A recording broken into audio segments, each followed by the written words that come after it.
instante circulatorio y anatómico en cuanto a que tenemos dos tipos de circulación. La circulación sistémica o mayor, que corresponde a aquella circulación que nace del ventrículo izquierdo, sangre que ya pasó por el pulmón, está oxigenada y que se distribuye a todo el cuerpo para nutrición, oxigenación celular. Y que posteriormente se devuelve al corazón hacia la aurícula derecha. Y tenemos la circulación menor, que es la circulación entre el corazón, el pulmón, y el pulmón, el corazón. Saliendo la sangre hacia el pulmón por el ventrículo derecho, para que esta sangre pase al pulmón para ser oxigenada y eliminación de CO2, y retorna a el corazón izquierdo, en este caso, aurícula izquierda, y de ahí al ventrículo izquierdo, para posteriormente pasar la sangre a la circulación mayor. La circulación mayor o sistémica trabaja a grandes presiones, a diferencia de la circulación menor o pulmonar, que trabaja a bajas presiones. Y de hecho, también trabaja a bajas resistencias. Es decir, la resistencia del paso a la sangre por el pulmón es baja, en condiciones normales, comparado con la resistencia que hay a nivel de circulación sistémica.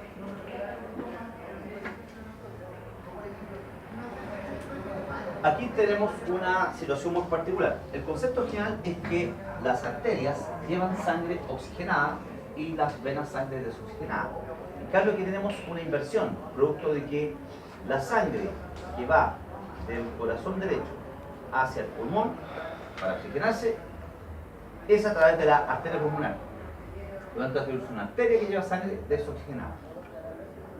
Mientras que la sangre que va del pulmón hacia el corazón izquierdo, ya oxigenada, para ser transportada al ventrículo izquierdo y a la circulación sistémica, corresponde a la vena pulmonar y que lleva sangre oxigenada. Por lo tanto, en este caso particular está invertida la situación de lo que ocurre normalmente en toda la circulación general, donde las arterias llevan sangre oxigenada y las venas sangre desoxigenada. Por eso es que este esquema es muy demostrativo, en el sentido que los vasos arteriales de color rojo, producto que la sangre oxigenada tiene un color rojo más vivo, mientras que cuando se está provocando este cambio gaseoso empieza a adquirir un color, ¿no es cierto?, intermedio, medio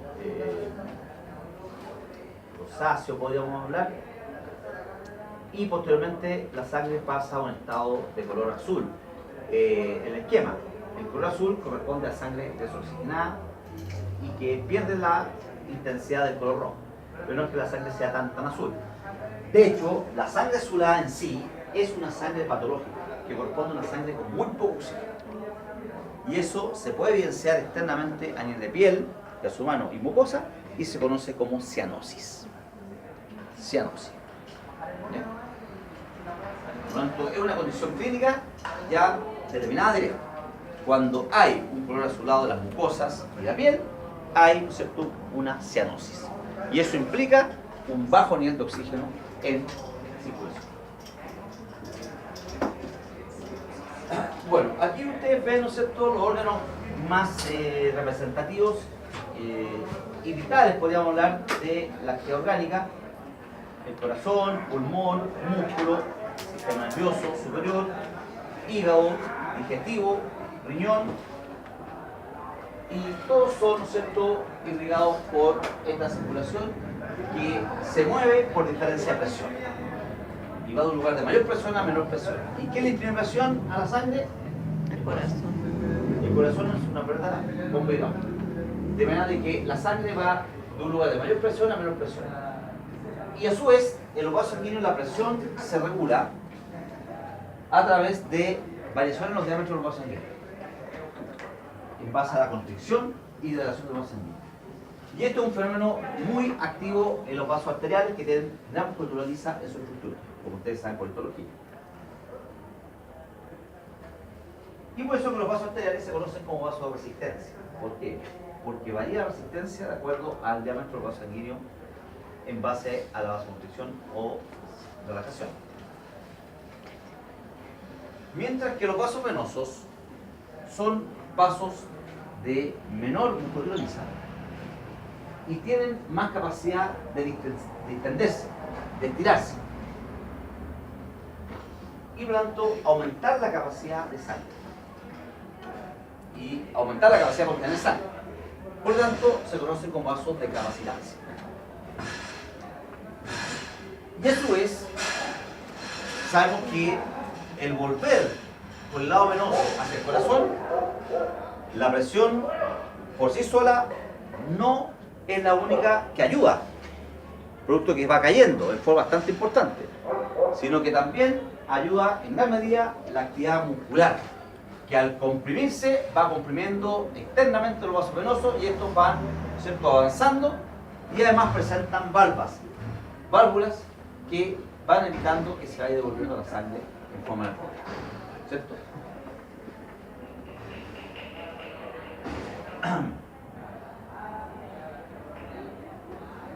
Aquí tenemos un esquema donde se muestra esta diferencia de presión entre circulación menor y circulación sistémica.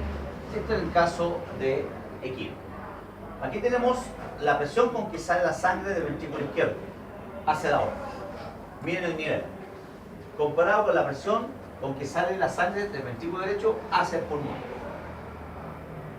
Entonces el error de 66 más o menos milímetros de mercurio y llega casi a 160, 180 milímetros de mercurio la presión de salida del ventrículo izquierdo hacia la circulación sistémica.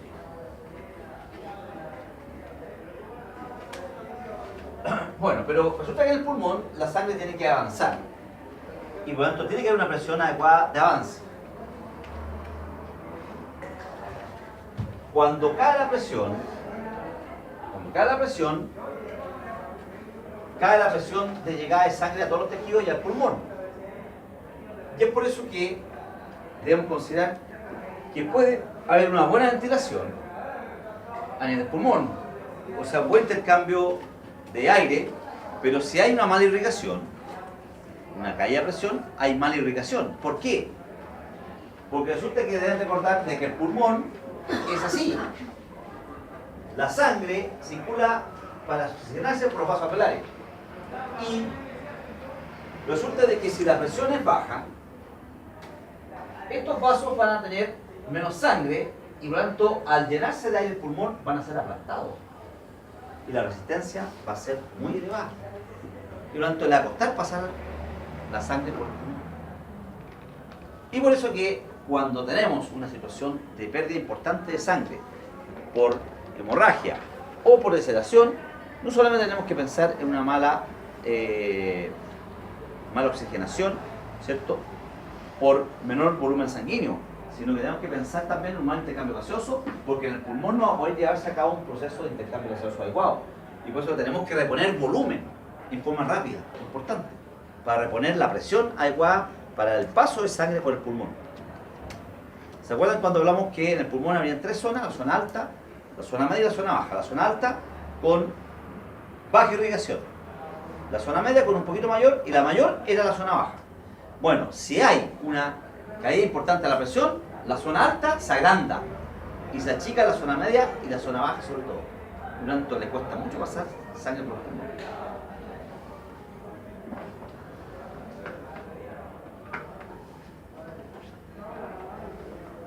Bueno, aquí principalmente este esquema que incluso está en francés para que aprendan un poquito el francés, que representa la proporcionalidad de la distribución de la sangre en el organismo en una situación normal. Por ejemplo, el 10 a 12% del volumen sanguíneo se encuentra en el pulmón, el 8 al 5 al 11% en el corazón, el 10 a 12% a nivel de arterias sistémicas, el 4 a 5% a nivel de capilares. ¿Qué importancia tiene eso? Que el 4 a 5% esté a nivel de capilares. Que resulta que del total de sangre que hay circulando, en un momento determinado, solo el 4 a 5% está realizando intercambio de su capilar. Por lo tanto, el total de sangre, Solo un 4 o 5% está realizando intercambio tisular capilar con los tejidos, con las células. Y hay una renovación constante de la sangre, ¿cierto?, que está pasando por los tejidos. Y eso depende de la actividad cardíaca de imprimir la presión y rapidez de la sangre. Y prácticamente el 60-70% se encuentra en nivel de vasos venosos. ¿Por qué? Ya les dije, son vasos de capacitancia, tienen capacidad de dilatarse más. Son paredes delgadas con poca muscularidad, tienen más capacidad de dilatarse.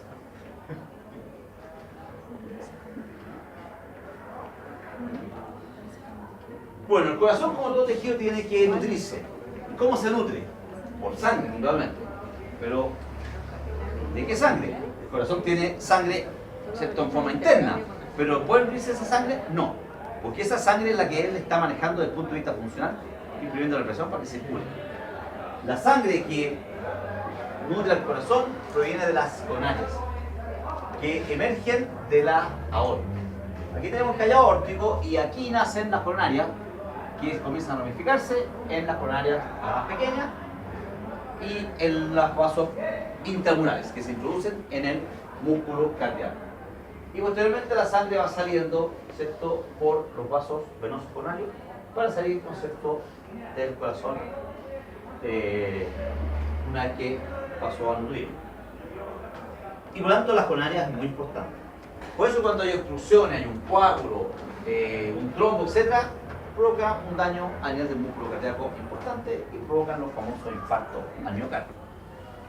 Un infarto corresponde a una coronaria obstruida donde no llega sangre, se provoca hipoxia, ¿no es cierto?, importante, y esto afecta una zona del músculo cardíaco. Dependiendo de la extensión de la zona infartada,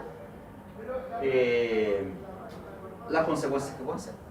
Ahora, este es un concepto importante. ¿Qué es lo que es infarto? Infarto es ausencia de sangre, de llegada de sangre, y por tanto ausencia de llegada de oxígeno, con muerte celular. Eso es un infarto. El preinfarto corresponde cuando se obstruye una coronaria, pero aún no se ha provocado esta muerte celular. Y lo ideal sería que, si alguien tuviera esta situación, llegara a un centro asistencial lo más rápidamente posible para que el preinfarto no pase a infarto. Y vuelvo a insistir, el infarto, de acuerdo a donde se ubique y de acuerdo a la extensión, tiene consecuencias variables. Por ejemplo, si un infarto aquí, pequeñito, no tendría mayor trascendencia. Pero si un infarto acá, sí tenía trascendencia. Y es probable que esa trascendencia puede ser o que el corazón esté funcionando muy mal y el individuo va a necesitar un trasplante de corazón lo más rápidamente posible, o fallece en el acto por un paro cardíaco. Y eso es importante. Paro cardíaco no es sinónimo de infarto. Paro cardíaco de detención del corazón por cualquier causa. Por ejemplo, usted mete el dedo en el enchufe en la corriente, pues se puede provocar un paro cardíaco. Causa eléctrica. Puede provocarse un golpe al tórax muy potente y eso puede provocar un paro cardíaco. Infarto es un problema circulatorio que provoca muerte celular y que a su vez provocaría el paro cardíaco. Por eso es un infarto con paro cardíaco. Y las coronarias tienen capacidad también de aumentar su irrigación, y esto es importante, aumentar su irrigación en forma rápida. ¿Por qué? Porque vamos a ver que el corazón también tiene la capacidad de actuar en forma rápida, y por lo tanto requiere una irrigación aumentada rápidamente, y eso implica una mayor llegada de sangre por las coronarias en forma rápida. Por lo tanto, una circulación muy particular y muy importante, que tiene estas propiedades de rápidamente aumentar el flujo sanguíneo hacia el corazón. Profe, ¿y esas obstrucciones por un coágulo? Puede ser un coágulo, sí. Eso cuando son accidentes rápidos. Lo que puede ocurrir, lo otro es cuando hablan de que se provoca la aterosclerosis, que afecta a la coronaria, asociado a la alimentación, por ejemplo, que consiste en que se empiezan a depositar en las paredes estructuras lipídicas, y eso hace de que estén más delgadas los lúmenes de las coronarias. Eso es, ¿no es cierto?, lo que se conoce como aterosclerosis. Pero resulta de que, a su vez, esto también predispone a que de repente, sobre todo asociado con el ejercicio y con aumento de la demanda nutricional del corazón y aumento de la irritación coronaria, que de repente pueda provocarse una ruptura de estas placas de lípido y gatillen la coagulación en esa zona y obstruyan en forma muy grave. Y por lo tanto es un accidente agudo. Eso es lo que se considera. Cuando las arterias coronarias están con menor volumen, se pierde lo que se conoce como una reserva coronaria. ¿Qué es lo que es reserva coronaria? Es una reserva de dilatación que tienen las coronarias, que cuando se requiere mayor cantidad de oxígeno, estas se dilatan y por lo tanto aumenta su diámetro y aumenta la irrigación. Eso se va perdiendo cuando las paredes están siendo cada vez, ¿no es cierto?, más llenadas de placas lipídicas, como dije, asociadas con una alimentación inadecuada. Por suerte, nuestra especie doméstica, en realidad los infartos no son comunes, son situaciones muy poco frecuentes. Así que no es algo que nos debemos preocuparnos con tanta frecuencia como ocurre en la especie humana por variaciones en la vida cotidiana.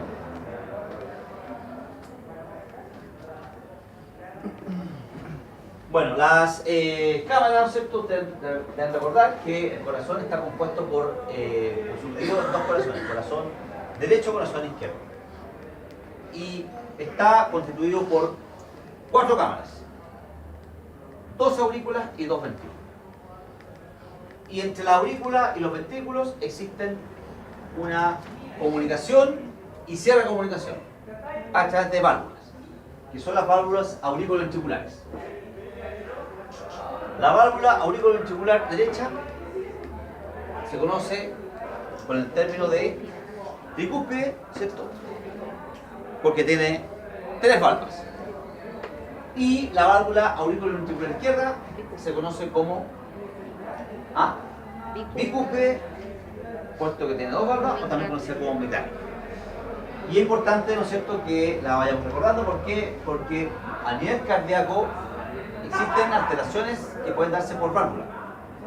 Y específicamente, con relativa frecuencia, en la especie canina, hay fallas cardíacas por alteraciones de válvula asociadas a situaciones genéticas.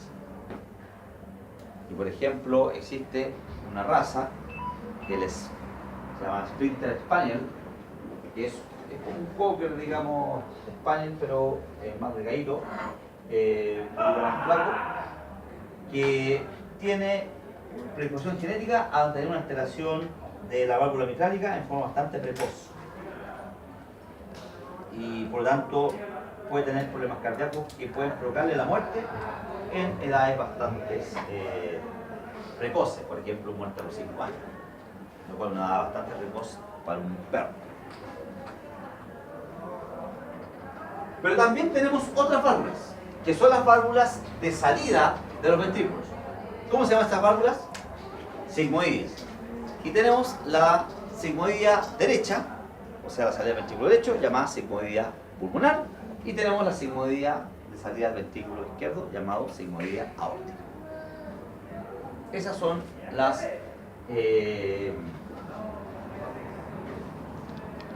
vamos a ver cómo se provoca la dinámica de estas válvulas. Aquí tenemos una fotografía de una verdadera como un catete, una endoscopía, ¿no es cierto?, que se llevó hasta la cámara cardíaca y se le sacó, ¿no es cierto?, una fotografía de la válvula aórtica. Eso es en vivo, una fotografía en vivo. Bueno, el corazón presenta las siguientes propiedades: cronotropismo o automatismo. El corazón es capaz de generar su propio impulso. Y esto es muy interesante, que en la etapa embrionaria inicial, ya cuando comienza a haber indicios de especiación de células cardíacas, ya hay capacidad de automatismo,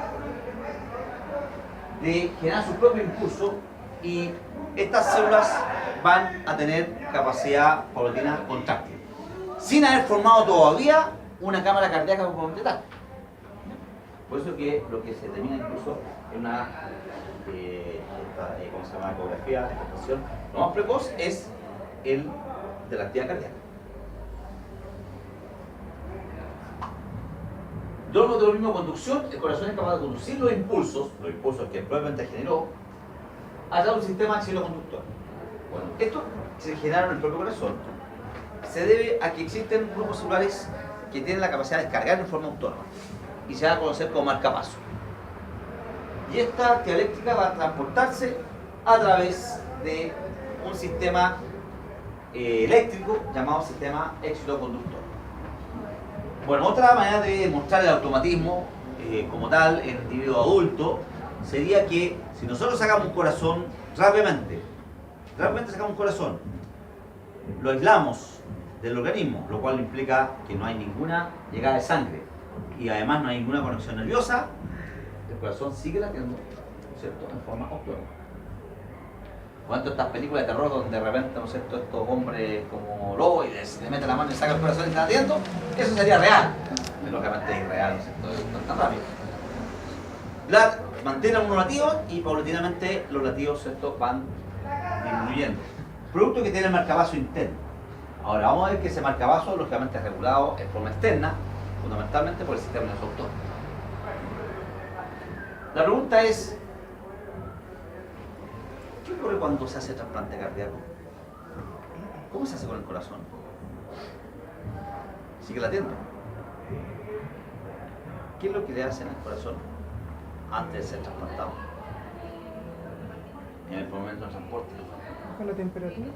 Hay que bajar la temperatura rápidamente. Temperatura de, no congelación, sino que temperatura de refrigeración, que va entre 2 a 5 grados Celsius. ¿Y cómo se logra eso? Rodeando el corazón con hielo. Y esto es real. Me acuerdo claramente hace años atrás cuando se hizo un trasplante de corazón y el donante era de Coyhaique y el aceptor era de Santiago. Y cuando, por lo tanto, es una cosa que tiene que ser muy bien regulado cuando es con mucha distancia. Por lo tanto, todo bien, el protocolo, digamos, de obtención del corazón, etcétera, y de transporte, etcétera, todo bien coordinado en la hora que ya salía, etcétera. Por lo tanto, se le sacó el corazón y inmediatamente se colocó en frío, en una cooler. Y de ahí al avión, y del avión para acá. Llegó inmediatamente dentro de la cooler, pum, al hospital. En el hospital, helicóptero, en el hospital, listo. Y ahí se hace cirugía con temperatura baja. Y posteriormente de haber conectado los grandes vasos, se empieza a aumentar la temperatura paulatinamente. Y se activa el corazón. Químicamente y eléctricamente. Y ahí el corazón también empieza a latir nuevamente y empieza a tener fuerza. Vamos a lo mismo, excitabilidad. El corazón tiene la capacidad de ser estimulado, pero manteniendo un umbral o límite. El corazón es estimulado, pero hay un límite. O sea, el corazón no puede ser estimulado y para... No, sino que hay un límite para... Puede acelerarse bastante, como bien sabemos, pero hay un límite de máxima estimulación. Y lo mismo, o contractibilidad. El corazón tiene la capacidad de contraerse solo en respuesta a determinados estímulos. Es decir, también el corazón no es, ¿no es cierto?, estimulado por cualquier estímulo, sino que hay determinados estímulos que provocan esta contractilidad y esta fuerza, ¿no es cierto?, que va a ejercer el corazón como consecuencia de ello. Y tonotomismo o tonicidad, el corazón se debe mantener siempre con cierto tono. Un corazón relajado es un corazón fatigado. Y esto es muy importante entenderlo lo siguiente. Vamos a ver que el corazón como función tiene contraerse y como consecuencia de la contracción eyecta la sangre, como dijimos, a circulación sistémica y posteriormente el corazón se relaja, se distiende para provocar el llene. Esa distensión no puede ser muy excesiva. Es decir, el corazón no puede relajarse mucho. Porque si se relaja mucho, la contracción posterior es muy dificultosa y es muy débil. Y por eso que tiene el concepto de que el corazón relajado es un corazón fatigado. Y de hecho, una de las consecuencias ya crónicas y terminales más evidentes que presenta la actividad cardíaca es la llamada miocardiopatía dilatada. Es decir, cuando el corazón ya empieza a perder fuerza y se dilata mucho. Y, por lo tanto, tiene menor capacidad contráctil para ello.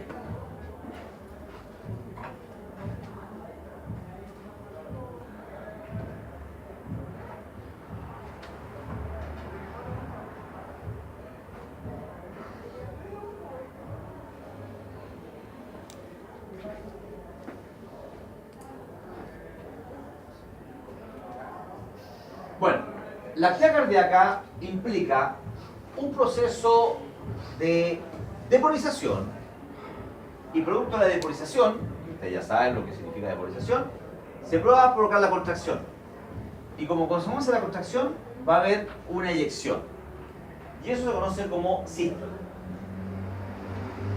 Y la otra etapa posterior corresponde a la repolarización eléctrica, lo que se conoce como repolarización, y en este periodo va a haber un fenómeno de relajación y en este fenómeno, este proceso, va a haber como consecuencia de este proceso yen, lo cual se conoce como yen. Y entendamos el tiro de este proceso y cómo se lleva a cabo este proceso.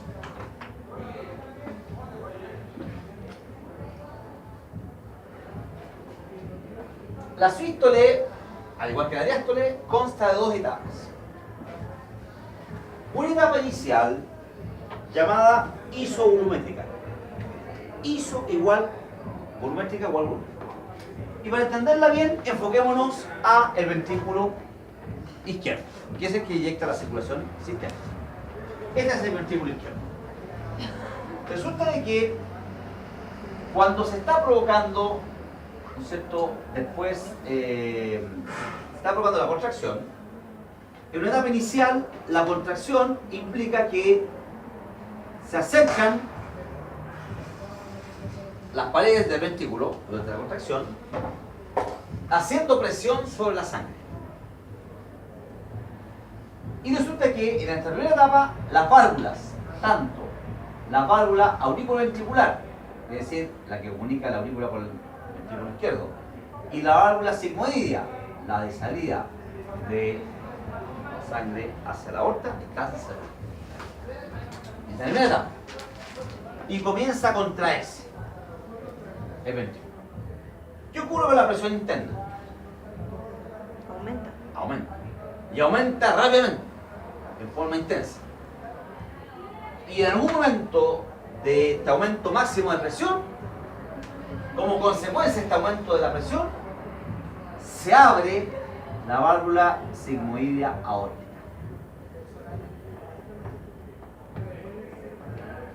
Y se produce la eyección de sangre a nivel aórtico y hacia el sistema.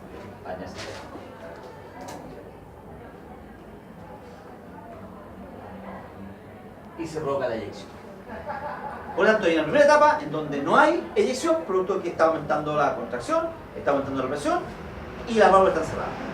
Y en un momento determinado ocurre, ¿cierto?, la apertura de esta válvula sigmoidea y se provoca la eyección. Y sigue contrayéndose el ventrículo hasta llegar a una presión máxima, que es la presión máxima de contracción llamada presión sistólica. ¿Qué ocurre con la válvula auriculoventricular? Esta válvula, en condiciones normales, se tiende lógicamente como a bombar hacia atrás por la presión, pero se debe mantener cerrada. En condiciones normales. O sea, la válvula mitrálica se debe mantener cerrada. ¿Ya? Bueno, ¿por qué se provoca esta apertura de esta válvula? Por presión.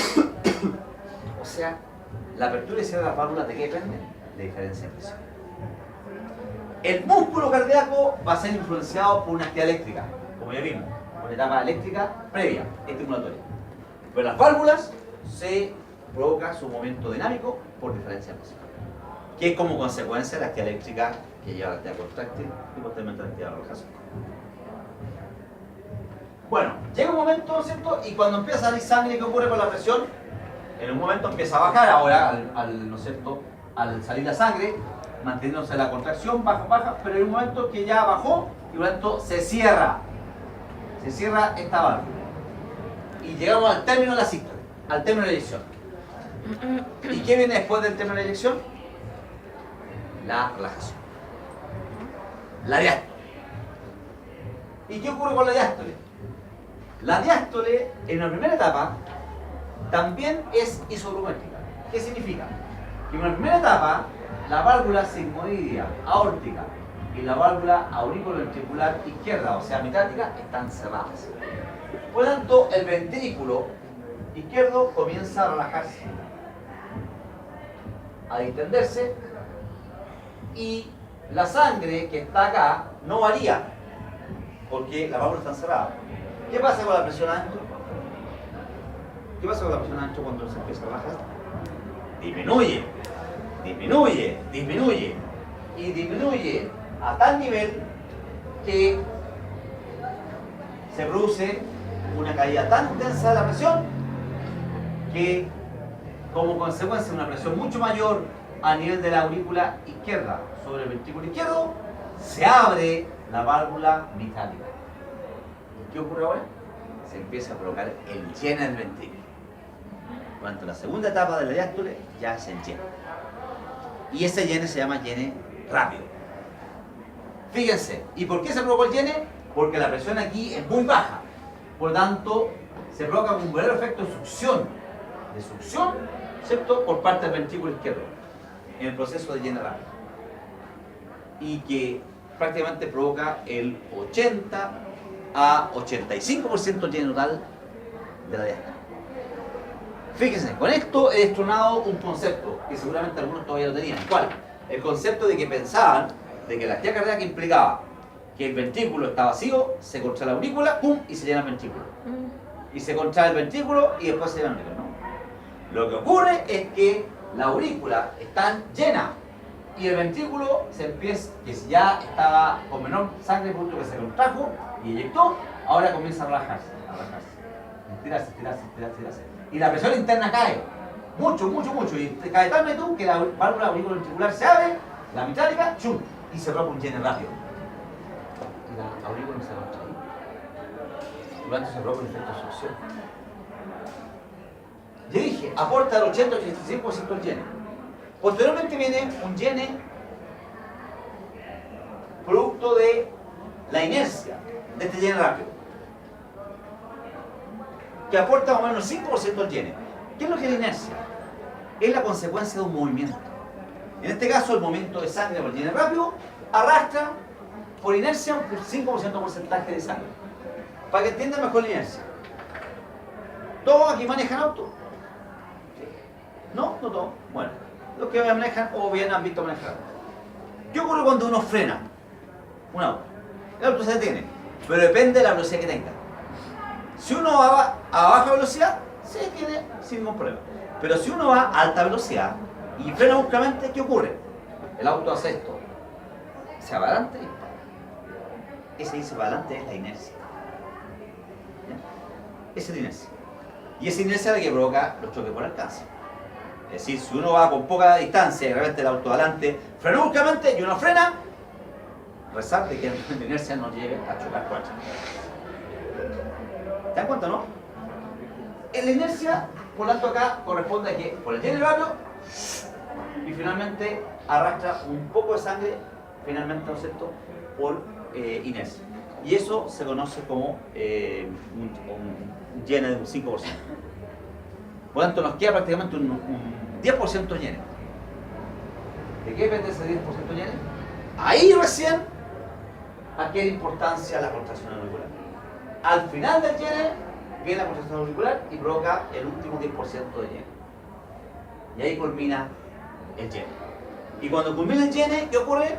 Por la presión interna del ventrículo izquierdo, esta válvula auriculoventricular se cierra. Se cierra. Vale, ya, se cierra. ¿Y qué ocurre? La otra válvula está cerrada. Ahora viene la contracción. Es decir, se provoca la depolarización y la depolarización lleva a la contracción. Y en la contracción, como vimos anteriormente, inicialmente las válvulas están cerradas. Por lo tanto, al empezar a contraerse, empieza a aumentar la presión. Se aumenta la presión, empieza a aumentar la presión, empieza aquí. De tal manera que la presión dentro del ventrículo supera a la presión a nivel de la aorta. Y por lo tanto, la válvula aórtica se abre y se provoca la eyección. Y ahí viene la sístole posterior. ¿Se dan cuenta? Esto es importante, ¿por qué? Porque con esto queda claro que puede haber una falla auricular de contracción, por ejemplo, y no afecta tanto la actividad cardíaca. Sí afecta en gran medida cuando hay una falla contráctil o de actividad del ventrículo izquierdo. Porque ahí, lógicamente, la circulación sistémica se afecta de forma importante. ¿De acuerdo?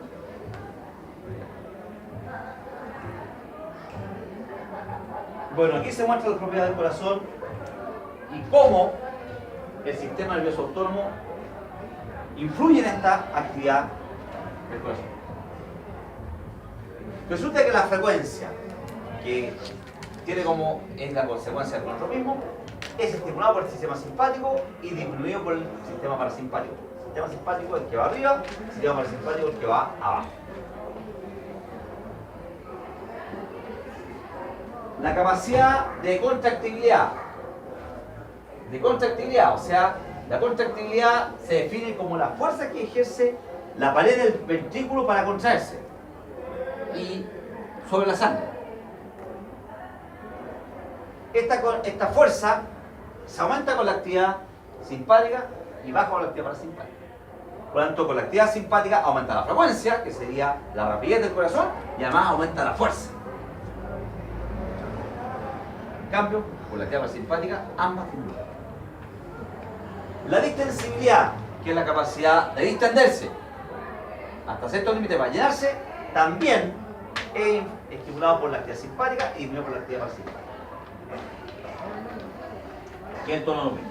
El vamotropismo, que es el periodo, ¿cierto?, de estimulación y donde hay un periodo donde no se estimula o no puede estimularse el corazón desde el punto de vista eléctrico, es ahora estimulado por la actividad parasimpática y disminuido por la actividad simpática. ¿Qué significa? Corresponde al verdadero periodo refractario. O sea, el periodo refractario corresponde al periodo donde el corazón es estimulado y no puede ser volver a estimularse. Por lo tanto, por mucho que lo estimule eléctricamente, no va a responder. Por lo tanto, eso es aumentado. O sea, el periodo de ausencia de estimulación es aumentado por la actividad parasimpática. En cambio, el simpático lo disminuye. Es decir, ese periodo de no respuesta frente a otro estímulo se disminuye por la actividad simpática, lo cual se corrobora con que aumenta la frecuencia. Al haber un menor periodo refractario, la frecuencia es mayor. Al haber un periodo refractario mayor, la frecuencia es menor. Y de nuevo mismo, la conductividad, o sea, de que se provoca la actividad en el marcapaso y se transmite la actividad eléctrica hacia el músculo cardíaco, aumenta por la actividad simpática y disminuye por la actividad parasimpática. Lo cual también, ¿no es cierto?, implica y explica por qué la frecuencia también aumenta. Por tanto, ahí tenemos la regulación de la actividad. Ya. Vamos a tener que cambiarnos de sala. ¿Ya? Así que déjenme dejar las llaves y les indico la sala en que vamos a tener que cambiarnos.